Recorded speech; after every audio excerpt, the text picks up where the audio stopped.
नमस्कार दोस्तों, उषा की आवाज चैनल में आप सभी का स्वागत है। हमारी आज की कहानी है पहली मुस्कान।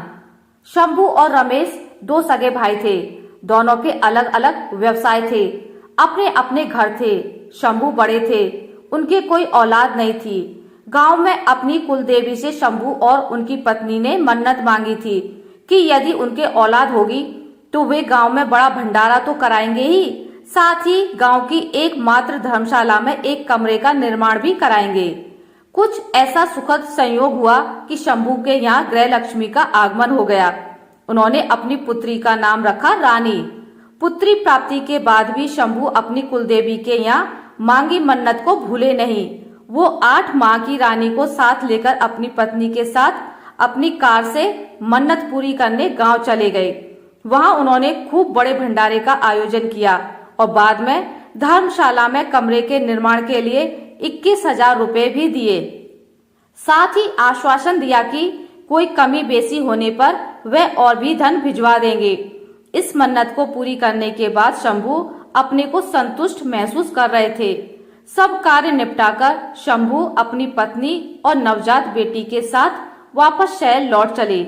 विधि को कुछ और ही मंजूर था। शंभू की पत्नी ने बेटी रानी को कार की पिछली सीट पर तकिए लगाकर सुला दिया और खुद आगे की सीट पर अपने पति के साथ बैठ गई।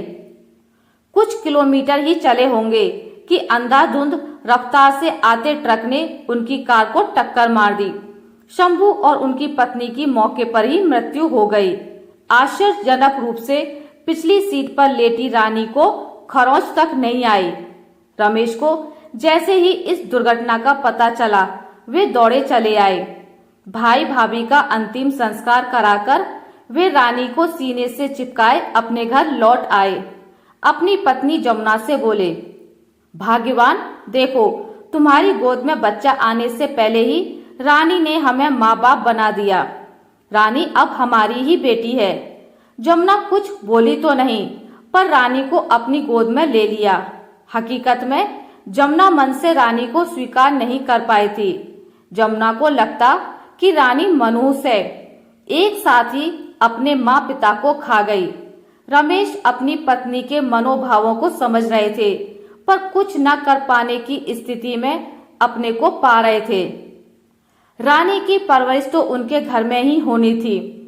समय के साथ सब ठीक हो जाएगा, ये सोचकर वे अपने मन को तसल्ली दे लेते।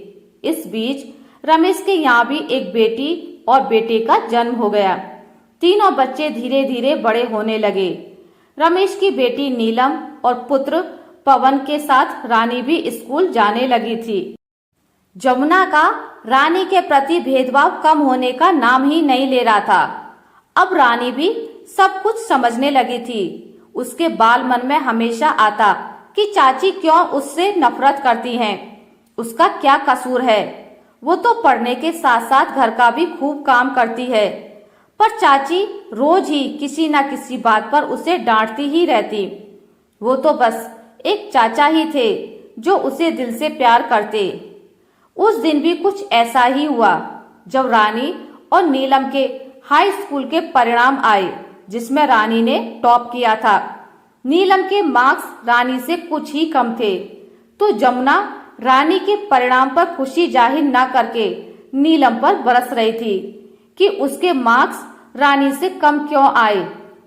रानी सोचकर आई थी कि उसके रिजल्ट को देख कम से कम आज चाची जरूर खुश होगी, पर यहाँ तो ऐसा कुछ हुआ ही नहीं। नीलम पर चाची को बरसते देख वह सहम गई, मानो उसने कोई गलती कर दी हो। वह चुपचाप कमरे में चली आई। रानी को तो अपनी माँ की सूरत तक याद नहीं थी। जब से होश संभाला वह जमुना को ही माँ बुलाती थी, पर जमुना ने ही उसे अपने को चाची और रमेश को चाचा कहना सिखाया। बाल मन उस समय कुछ समझ ही नहीं पाया, जैसा बताया वैसा सीख लिया। रानी उम्र से पहले ही बड़ी हो चुकी थी। वह समझ चुकी थी कि वह चाची के लिए अप्रिय है। ग्रेजुएशन के बाद रानी और नीलम की शादी की चर्चा घर में चलने लगी।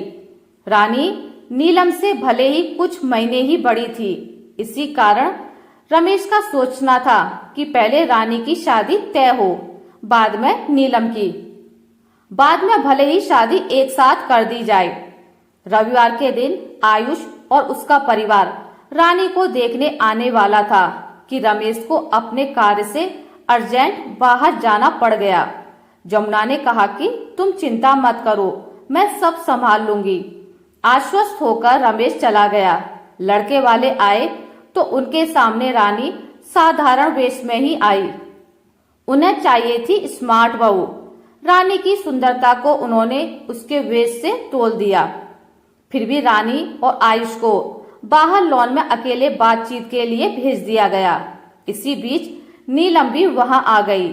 उसके आधुनिक परिवेश और खुलापन से आयुष के माता पिता को प्रभावित देख जमुना ने नीलम के बारे में भी प्रस्ताव उनके सामने रख दिया।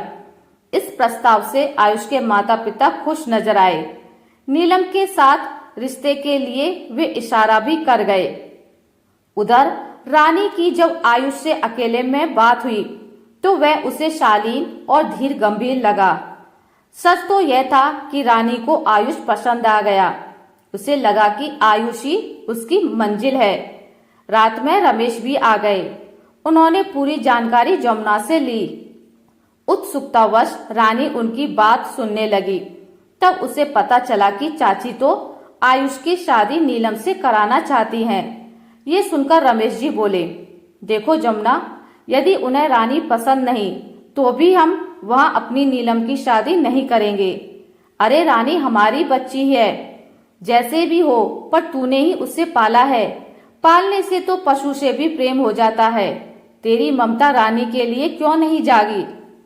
सच कहूं जमुना, मुझे तो तू अभागन लग रही है, जो अपनी बेटी को बेटी ना मान सकी। रानी ने चाची की मंशा जानी तो उसको अपने अंदर कुछ टूटता महसूस हुआ। कुछ ही घंटों में उसने आयुष से अपने को मानसिक रूप से जोड़ लिया था। आंखों में आए आंसुओं को रोकने का असफल प्रयास करते हुए वह अपने कमरे में दौड़ पड़ी। रोते हुए बोली, माँ, तेरी सूरत तो याद नहीं, पर तू होती तो क्या तब भी मेरे साथ ऐसा ही होता?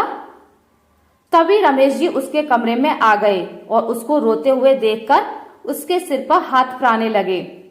चाचा को पास देखकर रानी उनसे लिपट गई और बोली, बताओ ना चाचा, मेरे साथ ही ये सब क्यों होता है? अभागन हूं ना, तभी तो। अरे नहीं नहीं मेरी बच्ची, कौन कहता है तू अभागन है? देखना, तेरे भाग से सब ईर्ष्या करेंगे। भगवान सब ठीक कर देंगे।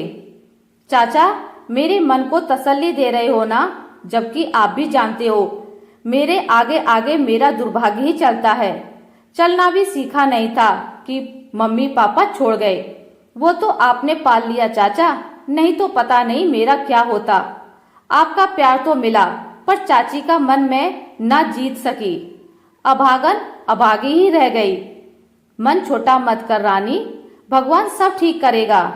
रानी को सांत्वना दे रमेश उसके कमरे से वापस आ गए।